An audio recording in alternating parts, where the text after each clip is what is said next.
Well, today I'm going to paint this lovely scene I've got here out in the countryside in Gloucestershire. Look at that glorious field over there with all the bales of hay, baled yesterday, and a little camper van over there enjoying the weather. So I'm going to have a go at this. The problem with a lot of landscapes, of course, if you've got so much green, which you'd expect, of course, but it can be rather overwhelming to the viewer. So fortunately, I've got quite a bit of hay there. I think I will bring it forward a little bit with those bales of hay, I should say. And you can see those 3 or 4 apple trees there. And I've got a few here. Well, they won't be coming into the view, but just to set the scene where I am, just to show you. And it's absolutely glorious weather. It's not a cloud in the sky. And I've got this mass of green in the front, but I think I'll bring the hay field a little bit closer to me, and you can see that I've got my easel set up here and my palette all organized here, mainly Winsor and Newton, a few rather Daleroni ones. My usual range of colours. You've got 2 or 3 blues, cobalt blue, cerulean, 2 or 3 reds, cadmium red there, and crimson alizarin, a couple of yellows, lemon yellow, and cadmium yellow. I've got some, what do we call this, a sort of sandy coloured, I've forgotten the name of that, Chinese white there. And the greens. I've got hooker's green here, and sap green, some purples, different browns, burnt sienna, raw sienna, a little bit of orange up there. But anyway, let's get on. I'll sketch it out and then come back to you. Well, there we have the sketch. It's very bright sunshine at the moment, coming from right to left. You can see from the shadow there. Hope that's not too much of a problem with my painting and casting a shadow. But that's what we've got to deal with. Unless I had an umbrella, I guess I could have done that. But anyway, let's get going.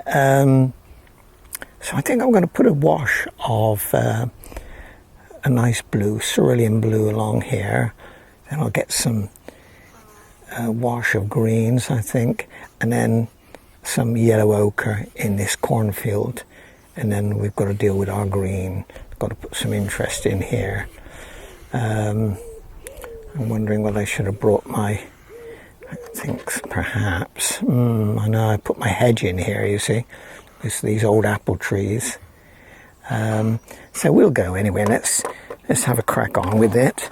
Let's get a nice wash in first of all. So I'm going to get a nice flat brush and just wet it. Let's move my brushes a little closer. There we go. So with this heat, this is going to dry very quickly, so a good wetting is called for. This is Langton's 140 pounds rough cold press, so it should give me a little bit of texture. But as you can see, it's really taken a bit of time to absorb because it's all so warm. Let's just soak it up there. I've taped it. Got myself a little border today. Don't always do that. But it's nice when you take off the tape. You get a sort of nice clean edge, which does add something to the reveal. Let's see. You can still see a bit of glare on there probably. But good soaking. And this will be a sort of wet on wet initially anyway. I'm doing the stages really. Start wet on wet, put all my washes in, then it will dry. If you're in a studio, of course you could put the hair dryer on it, but no need for that today. Of course the sun will do the job for us. So let's get a nice blue going. My palette's a little bit grubby. Not a good plan if you want a nice clean sky, so I think I'll give that a bit of a wash. Easy enough when you're in a field like I am now.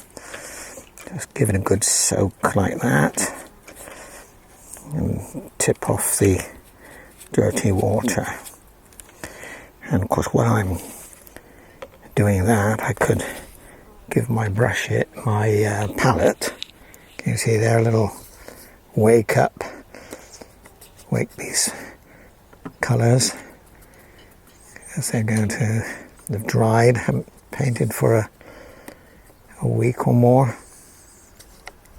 So there we go, let's get it and get that cerulean, I think. Maybe a little bit cobalt, but I think cerulean would be nice now. So you can see I'm giving it with this flat brush here, making a good puddle because I want to do a graduated wash, so I need a good puddle like that. So here we go, let's start the left and just sweep it in like this. Got the easel tilted. I think I need to make it a little darker. Top left, well, we've got it wet. You can just run it down. Usually darker in the sky to the top there. You can see it's bleeding down, so I can paint all over these trees because it's going to be a much darker colour. We've got to remember that it will dry a lot lighter, so you account for that. It's a cloudless sky actually, so I think I'm going to leave that, but I'm going to put a little bit of ultramarine. I'm going to, in that top area there.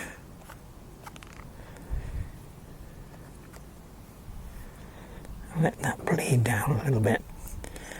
So let that go. This is the magic of watercolour. It does a certain amount of magic can happen. You've got to know when not to override that and try and correct it, because it's this is the randomness of it really. Now I think I could. Well, this is lovely and wet down here. Let's put a bit of sap, a little bit of our light washes. You tend to paint light to dark in watercolour. So I'll just see if I can get a light. I can go darker later.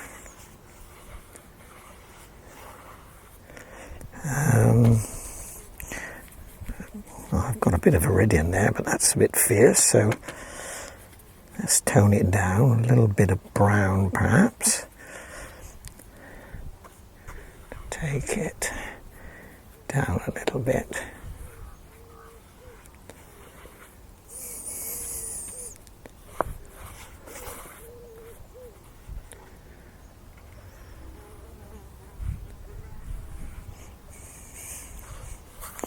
There's a bit of a dip here, and there was an old pond in there which has been drained, so with your brush stroke sometimes you can emphasize the sort of lay of the land a little bit. Comes down like this in front of me. Right.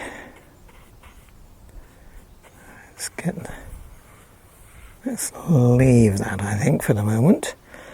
Now, do I want some soft edges or hard edges? Let me think. I think I need to get in my little field here. I think I need to put some of that ochre in here. So let's get something going. Let's say it's a bright day.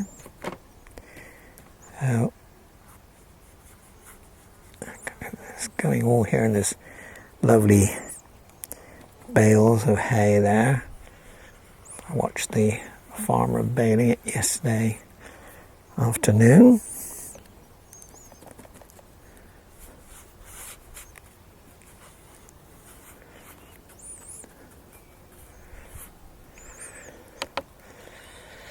Yes, I think I'll leave that. Bit more green in there. Missed a little there. Right. Now let me think. Let's question is, should I put some green in there right now? I don't want it. Now I want fairly sharp edges where it meets the sky, so I don't think I'll put it in till it dries a little bit. So let's get a different brush, something with a bit more control on it. What shall I go with? Yes. These are very nice brushes. This is Graduate Daleroni. It's a number 10 round.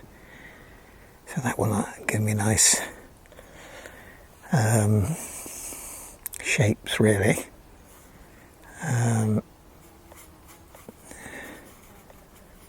These trees.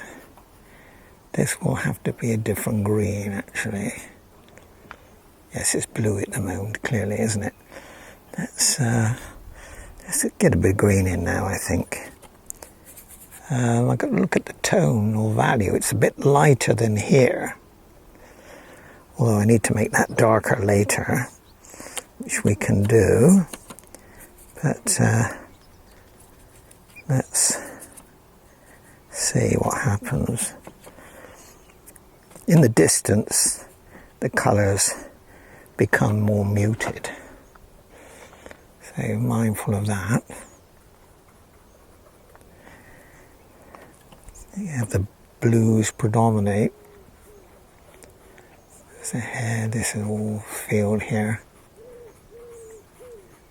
This as well.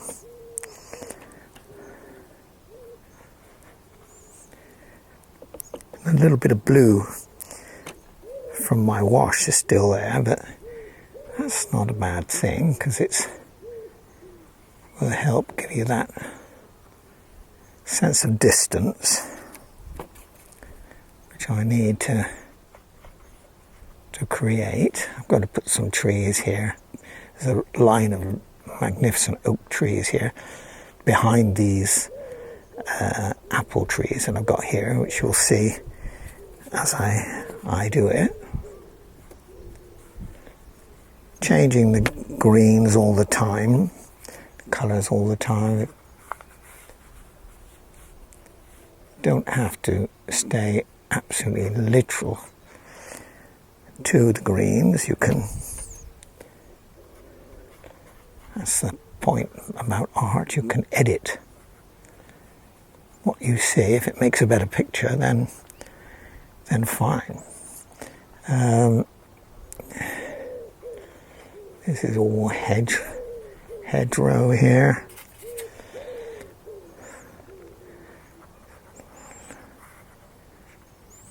This is a near hedge to me.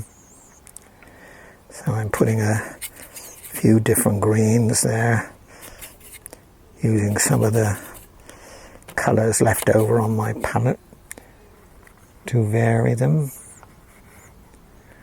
There's a fairly sharp edge there as well, where it meets this bit of field.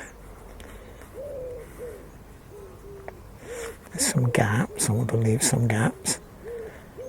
I'm going to put some fence posts in.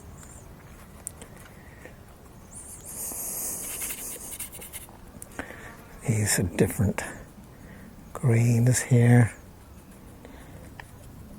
And if you put something in front of an object, it pushes the object, makes the object appear further away.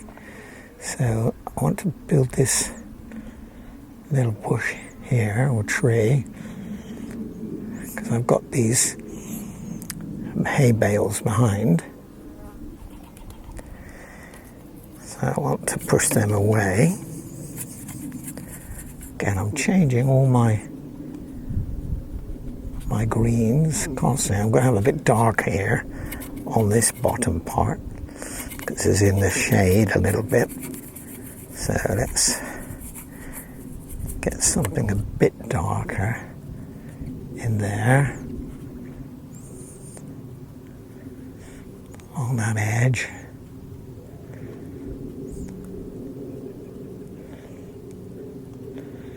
Edge here. But there are gaps in them. I don't want to make it one solid piece of greenery.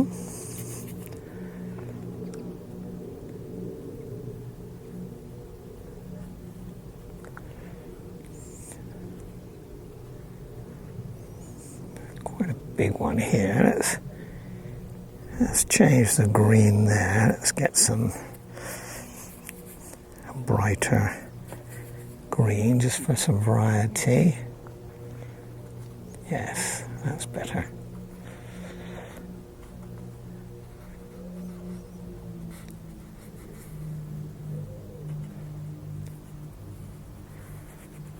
Right. Some sort of yellowy green is coming there.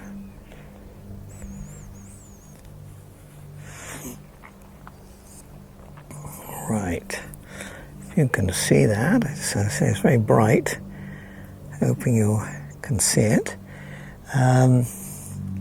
This is dried very quickly, hasn't it? So I've got these big oak here, which I want to, here, I think I'll do that one. So let's get something. It's fairly dark, so I'll use some sap and viridian, but then I'm going to put a bit of ultramarine in it to make a darker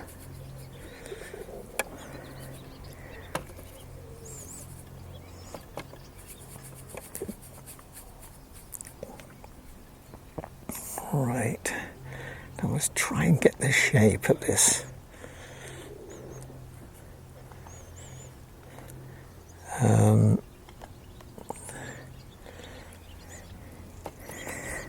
Oaks have a characteristic canopy and shape.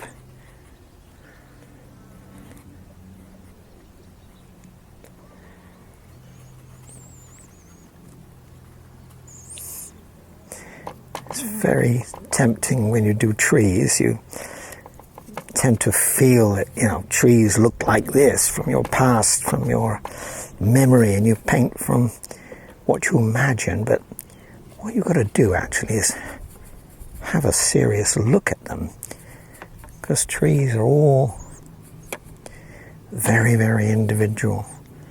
Although they might be of a specific type or genus, they've all got within that a little individuality. I want to leave a few sky holes as well there. So let's get some more dark in, ultramarine into my greens. So there.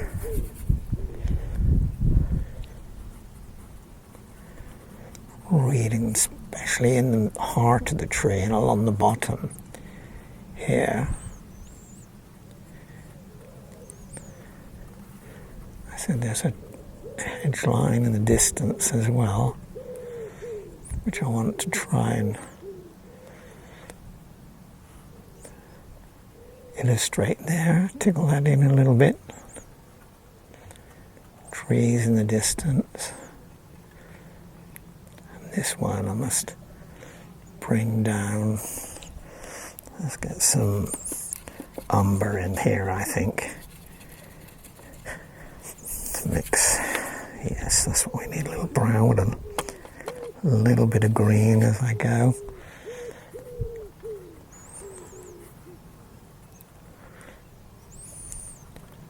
That's a massive colour there. I've got another tree here.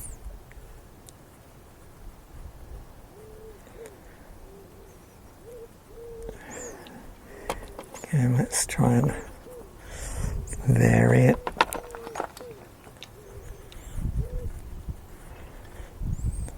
Leave some sky holes if I can.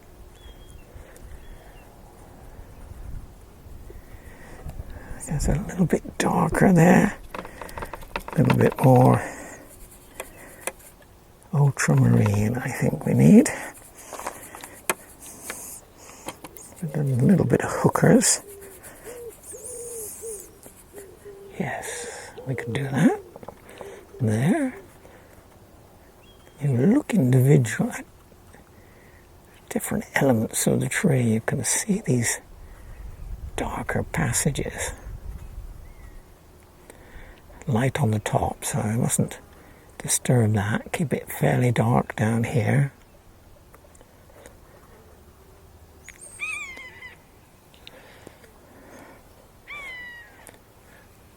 I can hear is that a kite? I think that might be a kite. Don't they make that kind of sound, red kites? Let's get another old oak out here.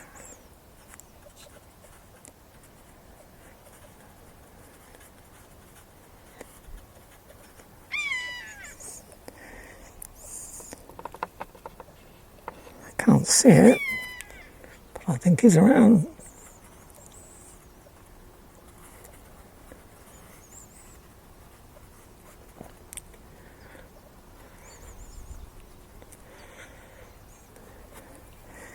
Right, let's go with that for the moment.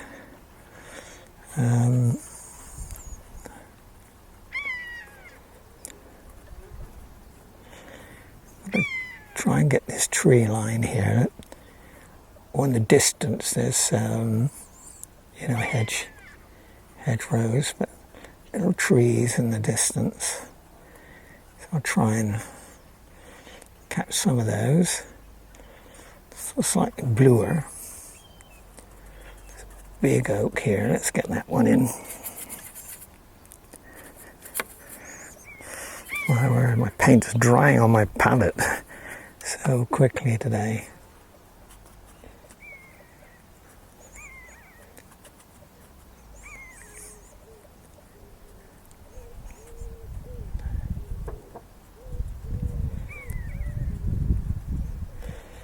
It's massive dark.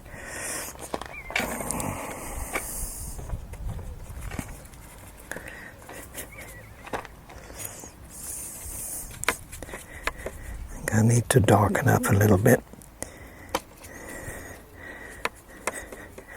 You can put some reds in actually into your greens. You can change your green with so many different colours. It will still remain green, but give you a little bit of variety. You've got to try and keep every bit of your painting interesting. Right, I've got to get these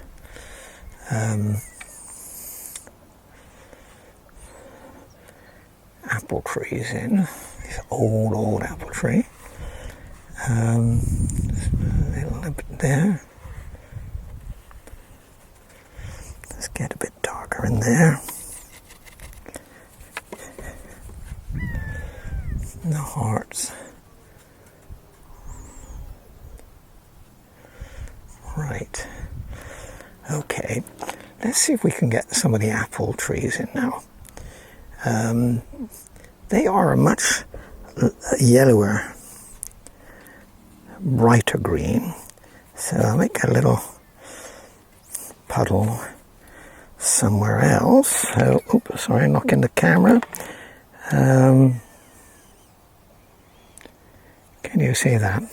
Using some of my lemon yellow to go into this green mixture here. So I'm going to try some of that to capture some of my... Yes, that's not so bad. Not quite right, but as I say, we don't have to slavishly follow.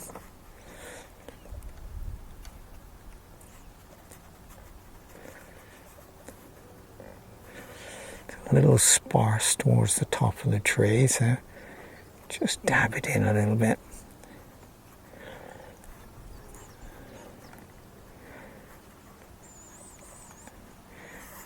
Vary the greenness here. There's going to see different greens. It's one of the most difficult colours to deal with, simply because there are so many. So every shade imaginable.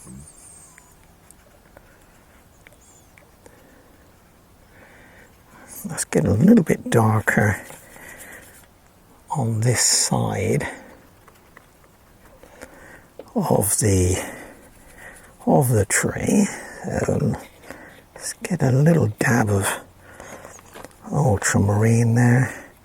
Take it down a little bit so that can fill us here. And if it's too green or too bluey, just put a bit of brown in. Burnt sienna or something. Right.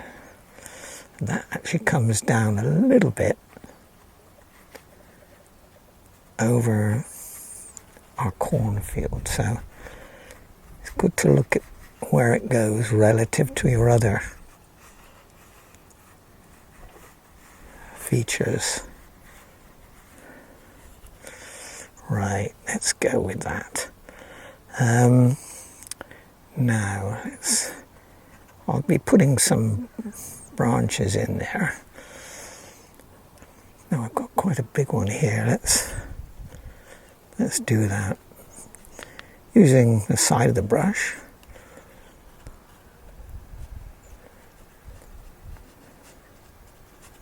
Give me a little bit. I just got some bare stick limbs at the top. It's maybe dead.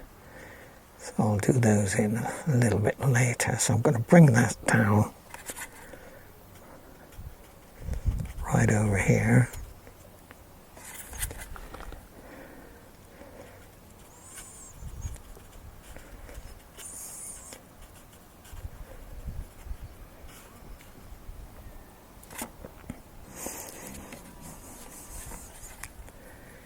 Good idea to make sure you're looking enough. Take a double look sometimes. You need to spend as much time looking as you do painting sometimes.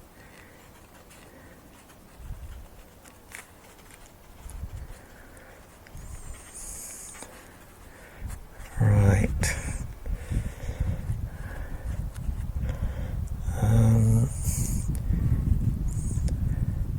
Yes, I've got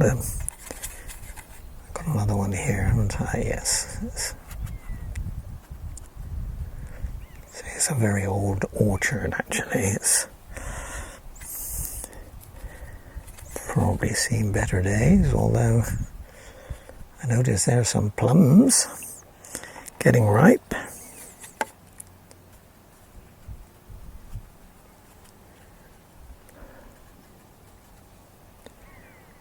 Right, I think I'll just raise this one a little bit.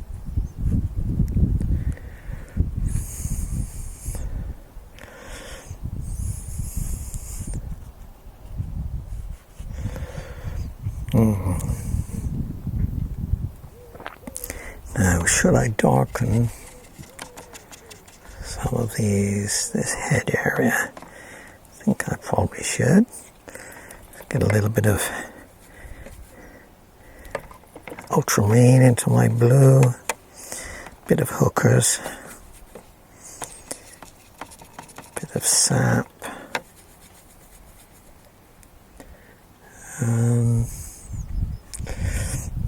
It's a little bit too green. Let's blue it down. And a little bit of umber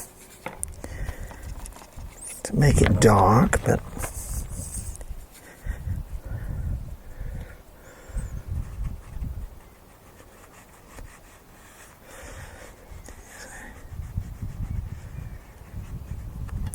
right.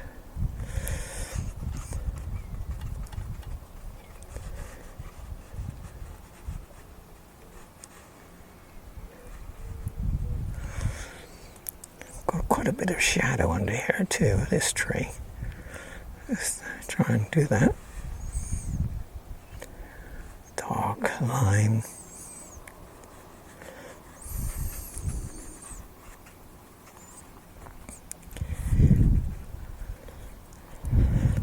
Right.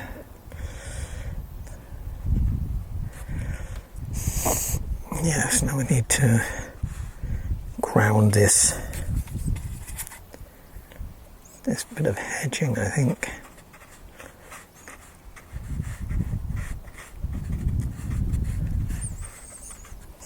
Change the colour a little bit.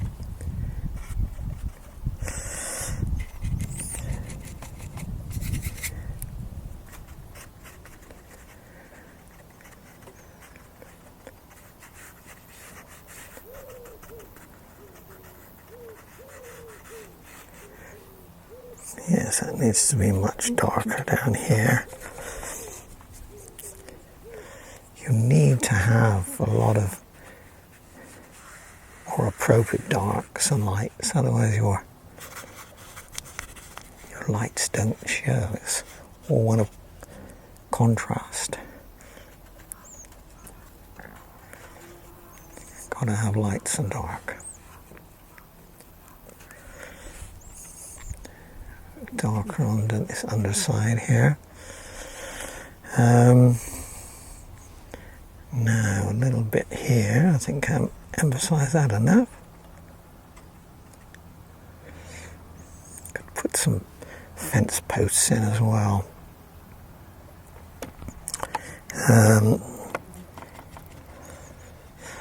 Let's get the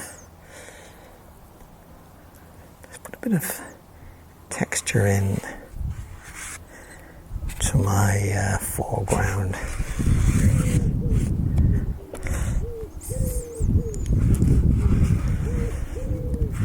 It's too light at the moment. It's glaring. So, as I said, this is Langton's rough, so if you go over it with a dryish brush, you can give some texture.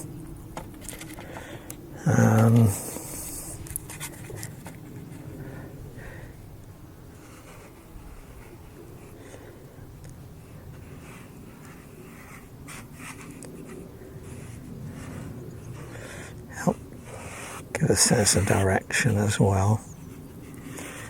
There's little tire tracks on it.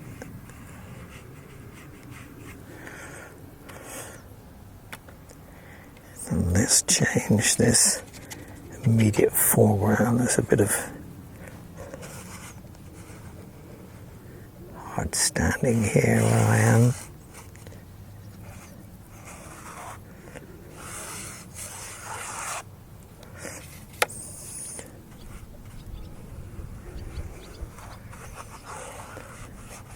Got to keep every element of your painting interesting to the viewer. That I think I need to darken it up.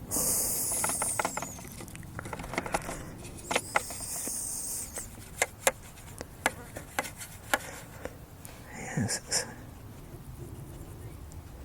got a mixture of viridian there. Hooker's green, sap. Take that down a little bit.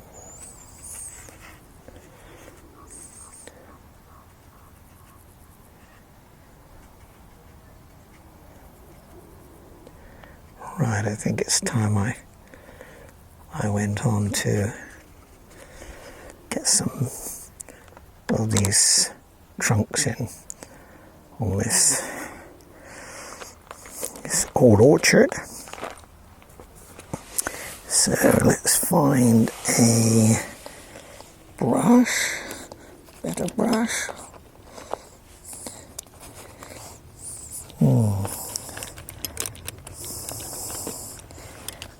Yes, here we are. I've got a rigger actually. Can you see that rigger? Cotman, Winsor Newton, number 3 rigger.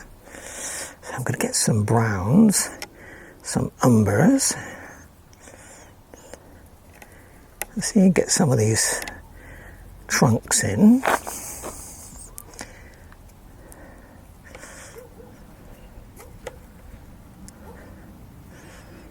Let's have a look. Well, certainly in some of these at the top.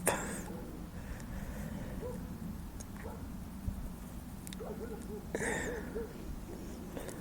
couple are actually sticking out here. Quite barren they were.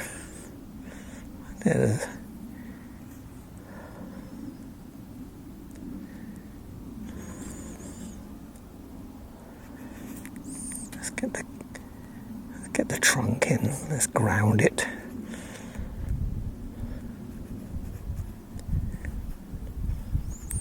That's better. So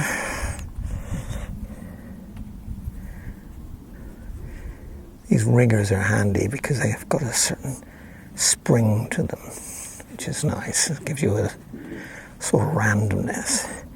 And I've got some fence posts here. I can put those in. This hedge here.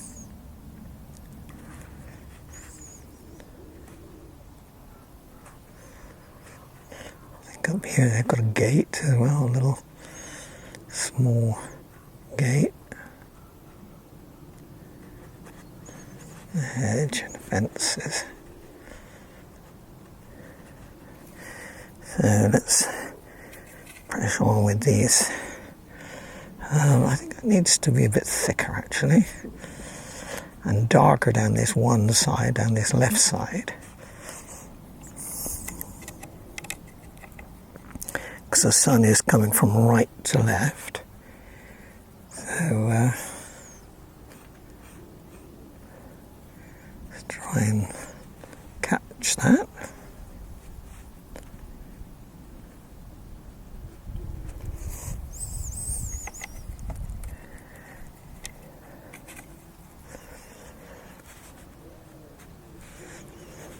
Yes, there's big limbs going through here.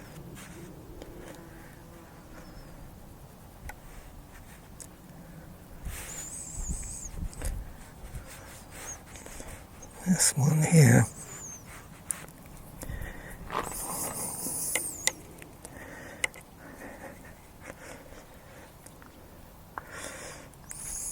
As I said, it's a shadow on this side. So this side is a little darker. Got to do that down here. Under the little canopy of it there. Such that it is. It's hardly a canopy on this old tree, but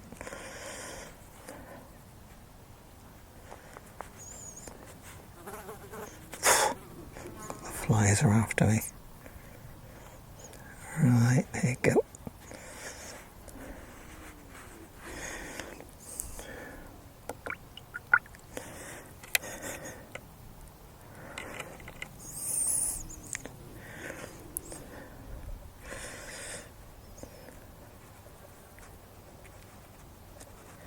It's much darker under here. It's hard to these trees. I need to reflect that.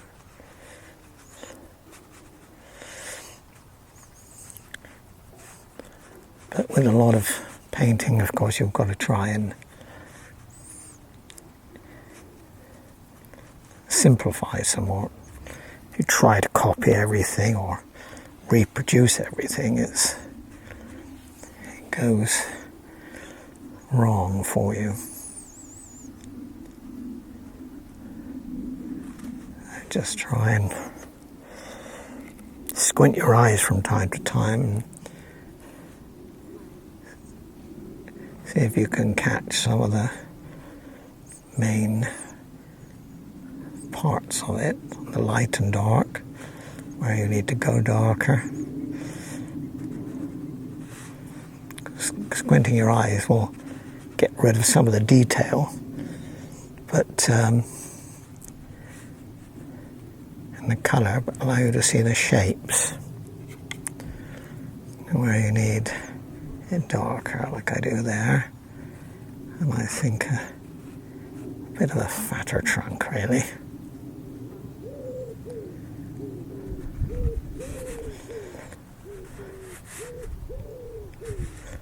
Our fence posts here. Got to do the bales too. How are we going to do that?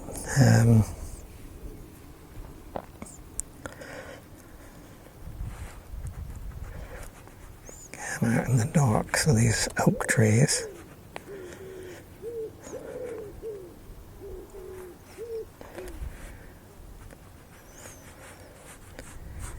Right. Okay, let's get in. Let's see what we can do with the bales. So we'll get some yellow ochre.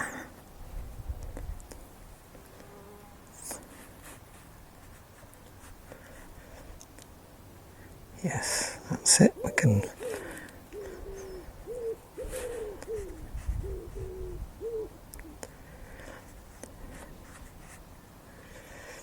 see the light on the top of this block of bales, and this front side catching the sun, but I'll do something with this end. We'll make that darker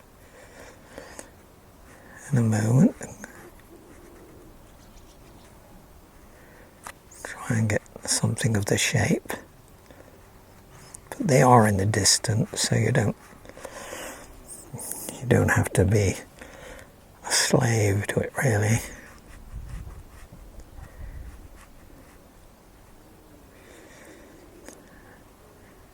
And on the end was light, yes. It's often the square, that bit is catching the light.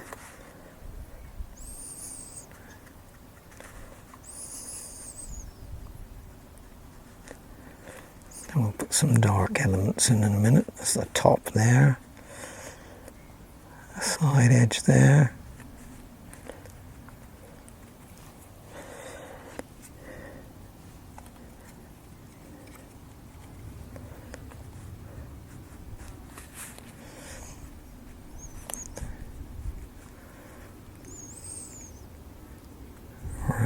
Let's do that. Right. How are we doing? Let me just check if I got any battery left. Sort of half through. So I may lose it. Battery recording, so I'll probably have to come back, but let's see if I can get a wiggle on. Trying to get some sense of distance as well. It's bluer in the distance, hopefully.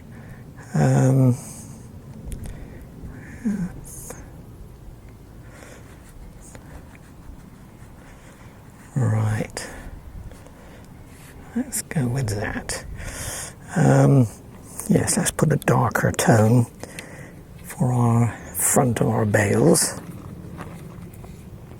So I've got a little bit of brown here.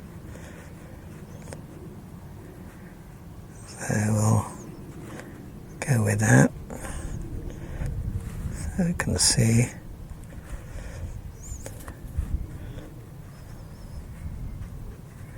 Quite a big field actually. You're just only seeing a small element of it because it's got a nice arrangement with these old oak trees and the bit of foreground interest, which I think is useful. I think I need that darker, yes. Occasionally you've got, yes.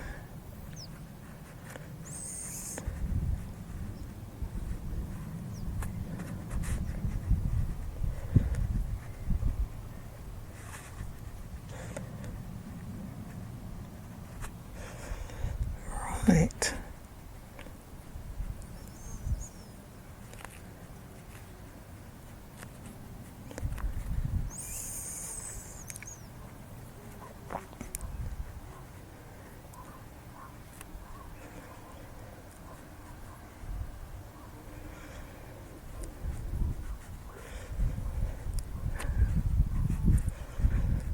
Right. Okay. Now I'm squinting again my eyes. I wonder whether I should get a little darker on part of the of my trees, sort of halfway down, and leave a little bit of, because there's quite a delineated line there where it's catching the sun. So I think I'll do that. I said these are really dark, and I think I need to emphasize that.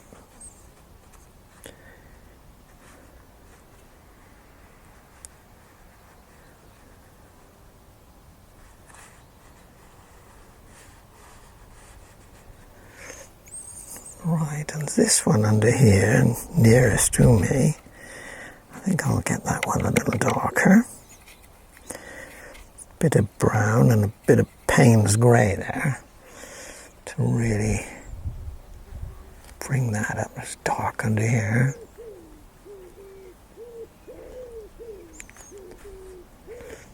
Right down that side.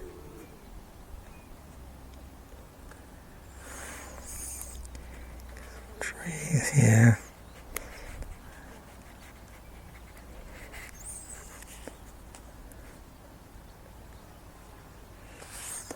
Make sure they're grounded as well. You don't want your tree floating, do you? You've got to make, sort of rather exaggerate that so that the viewer can see.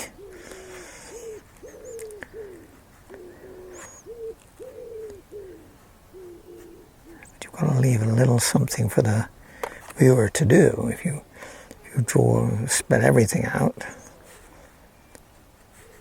it's less interesting. The viewer's eye will fill in things, strange as it may seem.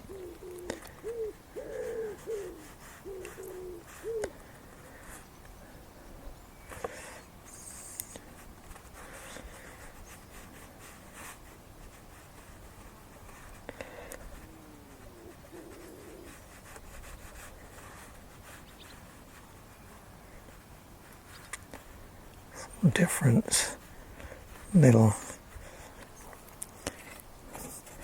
brush marks make. Yes, I think I'm not dark enough in some of these. lower elements of the apple tree.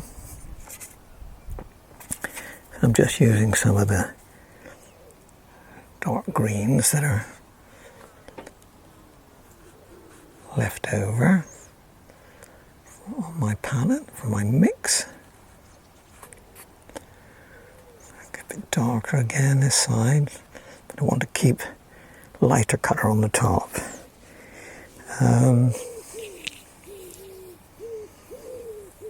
But I think I'm nearly finished actually. I said I could go on and do a lot more, but is more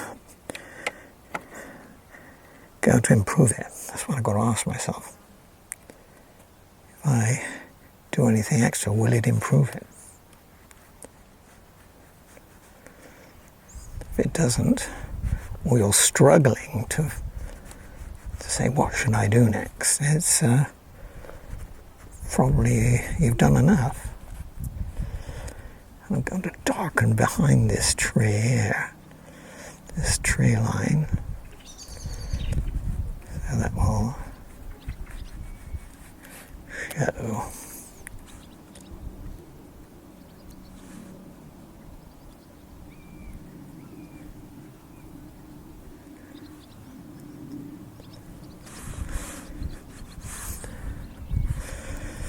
Right.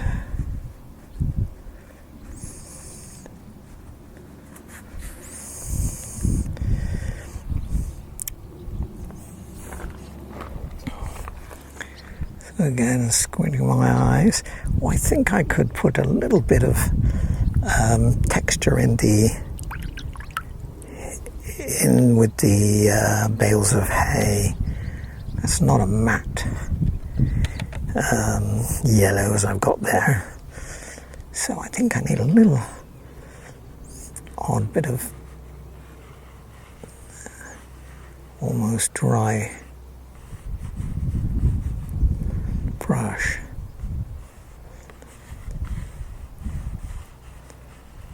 That's better, gives a little bit more interest there. Yes, you've got to do that. Keep every element of your painting interesting to your viewer.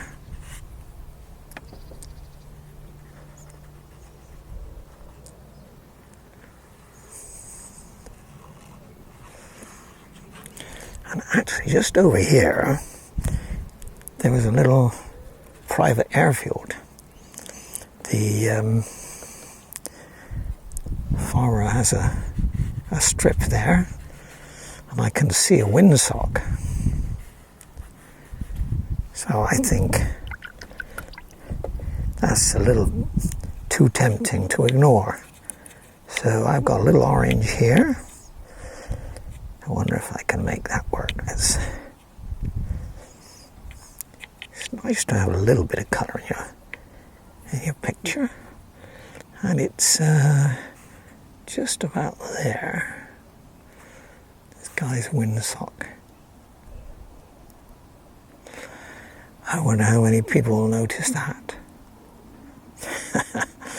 Well, we'll see. Anyway, if you like this painting or like what I do, please give me a like and consider subscribing to the channel. It doesn't cost anything to do that, of course, but it gives me helps the channel grow. And I'm interested in any feedback you may have as well. That's always interesting. Yes, nearly done, I think. Resisting that temptation to overpaint, which is always a possibility. So I should sign it, shouldn't I? Let's. I usually do it with a pencil. Yes, I think I will. In oils, I sometimes sign with paint, but I'm going to put it here. P, G, P, and it's 2024. A few pencil marks. Try and emphasize some of these lines, but I don't think it's adding a great deal.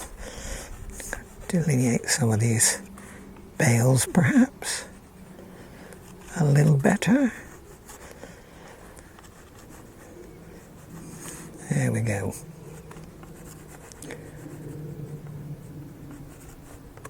Well, thanks for watching. Well, there you have it. That's the finished painting.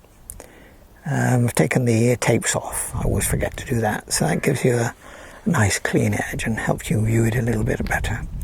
Anyway, thanks for watching.